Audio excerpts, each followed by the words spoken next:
They almost set the whole building on fire one time. I had to run upstairs, and they were all pissed out of their heads. I had to kick the door in and everything, run upstairs, throw a curtain into the bath, and basically start trying to put the fire out and everything before we got the fire brigade in. But we didn't need the fire brigade in the end because we managed to put the fire out. But luckily, I could smell the fire and ran upstairs, and sorry that I kicked the door in, but if I didn't, we were all burning. So yeah, fuck that. At the very top flat, the doorbell was going off a lot. There was always people knocking on this door. And it got to a point where I started wondering what's going on. And one day, I'm here, and the door goes off again, and it's constantly going off, going off, going off. Every half an hour, there's someone else coming. So I'm thinking, what's going on? Anyway, I went to answer the door because whoever was upstairs was slow in answering the door, and they kept knocking and knocking and knocking. So I went and answered the door, and the guy's basically saying they've come to see the person on the top floor. I turn around, and the person on the top floor is standing there. It's a female, a woman. That's for Nova. And basically, she's standing upstairs on the top of the stairs in the downstairs area. So she's at the top of the stairs, and she's in lingerie. Suddenly it clicked. I know what's going on. Obviously, she's a prostitute. The look on her face when she saw that I recognized, and I clicked what was going on. I clocked it. And she was begging. She even offered like sex for me not to say nothing to the landlord. But I was kind of like, yo, I don't need that, blah, blah, blah. You're not my type and everything. And I'm focused on my music and all that kind of stuff. But I also made it clear to her that I'm not going to say anything, but just watch who you're bringing into the place. Because, I got expensive equipment in here at the time. It was expensive to me. I didn't have any money, so whatever I had was everything. But these are the kind of things that went on.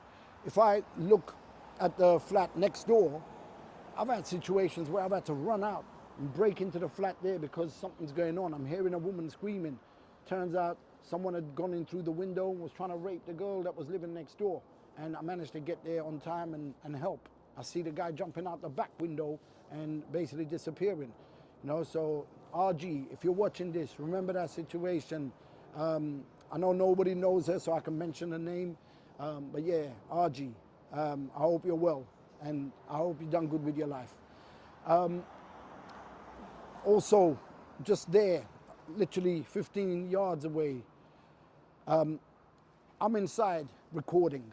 And as I'm recording, I'm there, and I start hearing noises going on. Noises I don't really recognize on the headphones.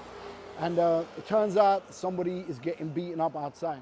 So there's 5 or 6 guys, and they've jumped on another guy, and they're beating him up. So me looking out the window, I've looked out and I've seen all this going on beyond where the bushes were, because there were bushes there and you couldn't see everything because the bushes were quite high up. And it's only when they went through near the gate section where there was no bushes that I clocked what was happening. And I ran outside. I grabbed my aluminium baseball bat that had a lot of dents in it already because I've been practicing. And I ran outside and I chased everybody off. The funny thing was, there's a guy that was coming down here, and he was running down the street, and he went to rugby tackle me, and I had to kind of stop him and stuff like, yo, I'm trying to help. I'm living here and whatever. Anyway,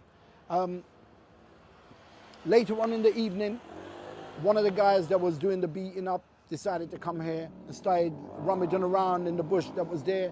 And I ran out and chased him out again. Then I went into the bushes and I found some jewelry, Rolex, and a whole bunch of stuff. I don't know if it was a Rolex, but it looked like a Rolex to me. I don't know nothing about jewelry and stuff, so I don't even know how expensive it was.